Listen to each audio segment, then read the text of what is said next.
Sir, पिछले 7 दिनों में दिल्ली देश की राजधानी में यूपीएससी की तैयारी करते हुए कई छात्रों की मौत हुई है। 4 छात्रों की मौत हुई है और मैं ये मानती हूँ कि ये मौत नहीं है, हत्या है।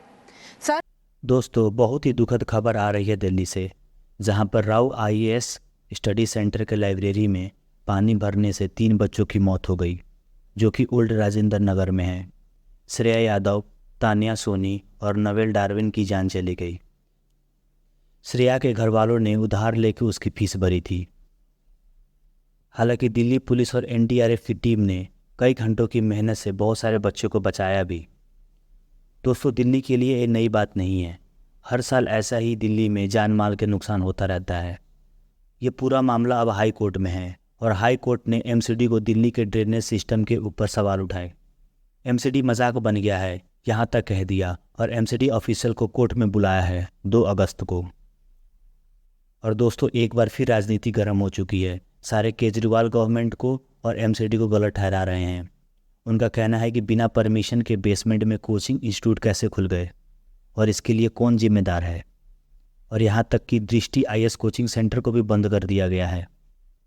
इस पर राज्यसभा की सांसद स्वाति मालीवाल ने केजरीवाल और एमसीडी पर जमकर आरोप लगाए और कार्रवाई की भी मांग की है। आइए देखते हैं क्या कहना है उनका। Thank you, Chairman Sir, for giving me an opportunity to speak on such an important issue. Sir, पिछले 7 दिनों में दिल्ली देश की राजधानी में यूपीएससी की तैयारी करते हुए कई छात्रों की मौत हुई है। 4 छात्रों की मौत हुई है और मैं ये मानती हूँ कि ये मौत नहीं है, हत्या है। सर, हमने देखा किस तरीके से पटेल नगर में एक छात्र, नीलेश राय नाम उसका था, वो लड़का अपने घर के बाहर खड़ा था और वहाँ पर पानी भर गया और इस कारण से जैसे ही उसने गेट पकड़ने की कोशिश करी, उसका करंट लग के उसी वक्त मौत हो गई। 2 दिन पहले राजेंद्र नगर में बुरी तरीके से 3 बच्चे डूब के मर गए।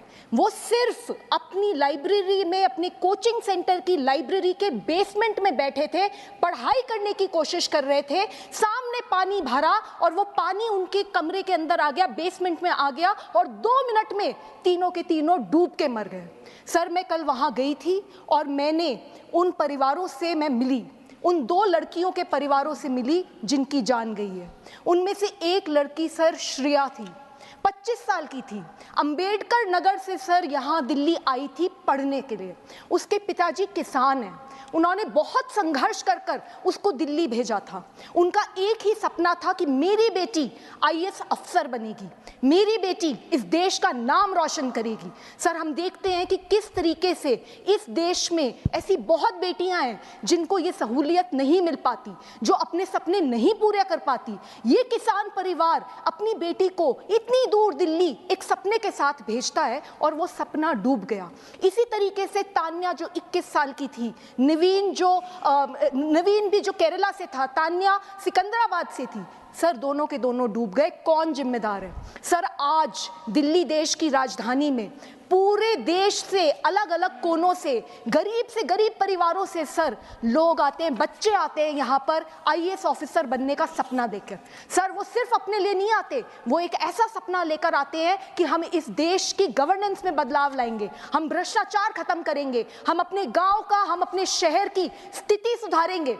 और सर, इन बच्चों के साथ ऐसा होता है, किसी की कोई जवाबदेही नहीं है। सर, हम ये देखते हैं, मैंने कल जाके देखा राजेंद्र नगर में हर दूसरे घर में इस तरीके का सेंटर खुला हुआ है, इलीगल सेंटर्स खुले हुए हैं। तो इन इलीगल सेंटर्स को कैसे खोला जा रहा है? आप देखिए, अगर कोई भी अपना दिल्ली में कोई घर बनाता है, अगर घर में थोड़ा सा भी कंस्ट्रक्शन ज्यादा हो जाता है, तुरंत एमसीडी वाले आ जाते हैं, तुरंत वहां पे वो हल्ला करते हैं और इतना बड़ा इलीगल सेंटर पे सेंटर बने जा रहे हैं और किसी को पता ही नहीं चला। तो बहुत बड़े भ्रष्टाचार का मामला है जो आपके माध्यम से मैं यहाँ पे पेश करना चाहती हूँ। सर, हमें ये भी देखने को मिलता है कि थोड़ी सी बारिश होती नहीं और दिल्ली में कई इलाकों में ऐसा हाल हो जाता है कि नाव लेके निकलना पड़ जाए लोगों को। तो ड्रेनेज सिस्टम को कौन साफ करेगा? क्या दिल्ली सरकार और एमसीडी की कोई जिम्मेदारी नहीं है? सर, मैं ये आपके माध्यम से सर मैं 3 डिमांड रखना चाहती हूँ। सर, सबसे पहले ये जो एफआईआर हुई है, इस एफआईआर में उन कोचिंग के सेंटर के जो लोग हैं उनको पकड़ लिया है पुलिस ने सर, लेकिन ये जो अधिकारी हैं और चुने हुए रिप्रेजेंटेटिव्स हैं उनकी जिम्मेदारी कौन सेट करेगा सर? सर आप देखिए वहां पे मुझे बताया गया, बच्चों ने मुझे बताया कि किस तरीके से उन्होंने कंप्लेंट्स लिखी थी, पार्षद को लिखी थी, एमएलए को लिखी थी और कोई एक्शन नहीं हुआ। तो जो एफआईआर हुई है उसमें पूरी तरीके से जांच होनी चाहिए और ये जितने भी अधिकारी हैं इन सब के ऊपर सख्त से सख्त कार्रवाई होनी चाहिए। एक ऐसा मैसेज देना चाहिए कि आगे किसी की हिम्मत ना हो इस तरीके का लापरवाही या भ्रष्टाचार करने की। सर दूसरी बात, सर ऐसे मौकों पर कोई क्या ही मुआवजा देगा? एक परिवार जिसने अपनी बेटी खो दी, जिसने अपना बेटा खो दिया, सर उसके लिए तो सब कुछ खत्म हो गया। मैं कुछ भी कह दूं, हम सब मिलके कुछ भी संवेदना प्रकट कर दें, हम उनका कोई भी खामियाजा नहीं कर सकते, हम उनकी संवेदना प्रकट ही नहीं कर सकते सर, वो इतनी पीड़ा में है। लेकिन दिल्ली सरकार का फर्ज बनता है कि 1-1 करोड़ का कॉम्पनसेशन एक बच्चे को मिलना ही चाहिए।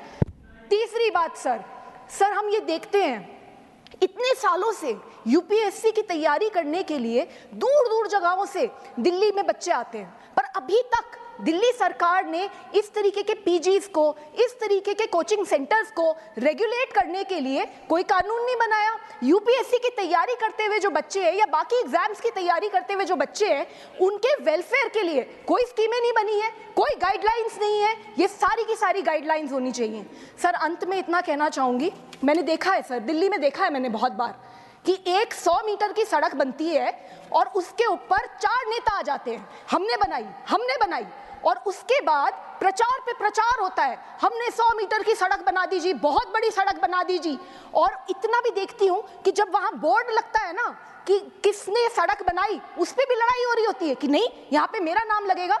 और जब उसी सड़क के ऊपर पानी भर जाता है लापरवाही के कारण से, भ्रष्टाचार के कारण से, तो सारे गायब हो जाते हैं, कोई दिख नहीं रहा। मैं कल वहां गई, मुझे बड़ी पीड़ा है इस बात की कि अभी तक दिल्ली सरकार का कोई भी मंत्री, दिल्ली सरकार का एमसीडी का कोई भी इलेक्टेड रिप्रेजेंटेटिव, कोई भी ऑफिसर इन परिवारों से नहीं मिला है। सर आपसे यही रिक्वेस्ट है sir, please give justice sir. Doctor M Thambidurai.